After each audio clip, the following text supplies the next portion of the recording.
When this blaze was first reported around noon today, fire officials estimated the Matias fire at about 1 acre in size. But as of their most recent report, as of 9 o'clock this evening, fire officials now say the fire spans 11.33 acres, and there is a reason for that spread. Survivors of the flood recall seeing a wall of water rushing right through Rapid Creek after the failure of the Canyon Lake Dam. Today, as you can see, the water level's just above my ankles. But 45 years ago tonight, witnesses say they saw the creek about 5 feet tall. I think I heard you use that football metaphor before. You're just kind of waiting for that first play, that first kickoff. Yeah. So, tell me what you guys see in Hillary Clinton. Clearly this state, like as I said, it's been red for a long time.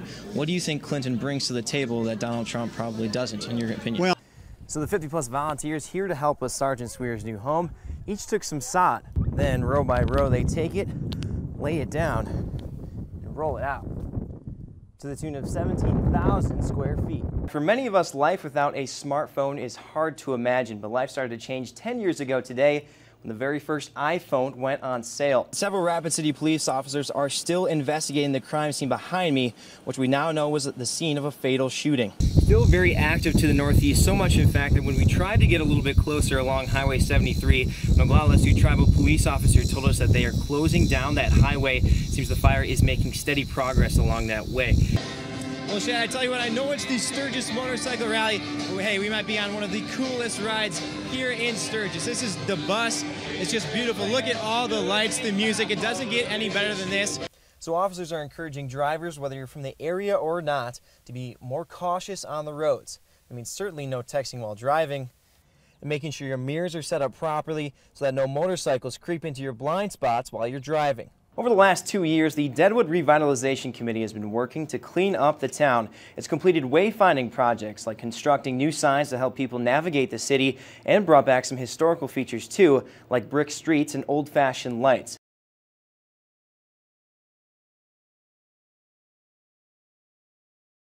Well, it's no secret the political climate in our nation's capital is controversial and sometimes combative, but one issue Republicans and Democrats seem to agree on is taking care of our nation's veterans. Today, House members unveiled a bill with broad bipartisan support to expand the GI Bill, offering better assistance to veterans looking to advance their education. It's a deal local veterans and Senator Mike Rounds seem to be in favor of. The post-9/11 GI Bill had a limit of 15 years on it. This makes it permanent, but it also allows for additional benefits for individuals with Purple Hearts that in some cases, because they hadn't had the length of service necessary, weren't going to get any GI benefits, even though they'd been injured in combat. A big victory for the U.S. Armed Forces Thursday, not on the battlefield, but in the classroom. We can't go to war without them anymore, and so we ought to be recognizing that in the benefits that they receive. The new deal, which features bipartisan support in Congress, would be the largest GI Bill expansion in nearly a decade. It would remove the 15-year time limit for veterans to use the education benefits and expand coverage to include thousands in the National Guard and Reserve, with what Senator Rounds calls a minor tweak. Right now, the plan is to totally offset that through veterans housing by making a minor change in the veterans housing allowance. It's supported by all the VSO groups, with the exception of one right now. The bill has vast support here inside the Veterans Resource Center at the South Dakota School of Mines and Technology. Coming back to school as a non-traditional student, it can be sometimes frustrating going back to the classroom with 18, 19-year-olders. So we're that place where they can get away and kind of connect with people they have a similar background to.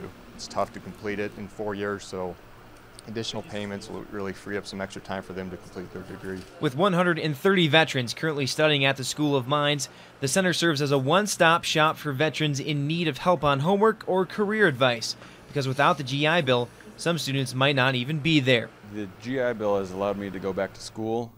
Without it, for sure, I wouldn't be expanding my education. I don't have, I'd be out working. I have a CDL, and I'd more than likely be pulling trucks instead of trying to further my education. And for a state that's home to 71,000 veterans, Senator Rounds says the legislation would likely impact more than 25% of those men and women. So it's a positive thing for them.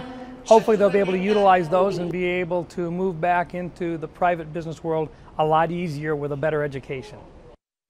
And Senator Rounds says that lawmakers are currently awaiting an exact cost estimate on that new bill from the Congressional Budget Office. Any farmer will tell you a key to a good harvest is steady rainfall.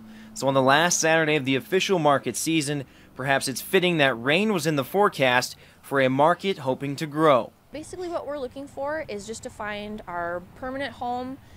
Founders Park, we've kind of outgrown it. It does have some restrictions as far as our setup and as well as parking. We've had some kind of close calls with traffic, and we don't want to be a safety hazard for the community. The Black Hills Farmers Market Vision Fund proposal is asking for a different, much larger space to account for its own growth. Story estimates next year's market days will draw 70 separate vendors. She says that's too many for Founders Park. On the busiest day, I think I counted about 50-ish cars actually circling through the parking lot and couldn't find a parking spot. The market wants a space with at least 150 parking spots, as well as ample room for each of the vendors. While the customers keep filing in, so do the profits for the farming families making the commute to Rapid City each week. From our very first year that we started here into this year, we are seeing actually about a 25 to 35% growth these last 4 years. Kitson Family Farms has been a regular at the market over the last 4 years. Gwendolyn and her family say they cherish market days for the chance to build relationships with community members and share their mission. Because without the Black Hills Farmers Market, the Kitsons and other vendors are not sure they can support growth on their own farms. It's critical that if it expands, we're going to bring in more customers, which makes it able that I can keep coming back and providing this type of product. The Vision Fund Committee is currently deciding on which proposal or proposals to fund. It's a classic story of trial and triumph for this Rapid City couple with love as their motivation. Take a look. They met each other, fell in love, and are finalizing it with their wedding today. Lakeisha and Rich Roan Eagle tied the knot at the Hope Center Sunday with a wedding budget of just $214. That's because the newlyweds are homeless. A lot of folks might say, well, why are two homeless people getting married? Because two homeless people love each other, and they're no different from you and I. Alterations to her dress were quoted at $200, consuming nearly all of their budget. So the couple turned to the Rapid City community for help. A generous tailor, donations from nonprofits, and of course, a place to say, Our mission is to really support people in, all parts of their lives and work with them to get out of poverty, but also support them, in all the pieces. And so I think this is one of those pieces. Because they really are just like anyone else. Rich, a talented artist in search of someone to spend his life with. Rich would always just be there and put a smile on my face, make me laugh. And one day I just woke up and was like, maybe I should try it out. And Lakeisha, newly employed and ready to turn her life around with a partner by her side. When I first seen her, she did steal my hair. She did. I asked her once, and she said she wasn't ready, so I waited. And waited some more, but now his wait is over. You may kiss your bride. I would like to introduce the happy couple, Rich and Keisha Roan Eagle. Doesn't get much better than that, huh? Rich and Keisha's next adventures include first celebrating this afternoon's wedding before finding a permanent home, to start their family.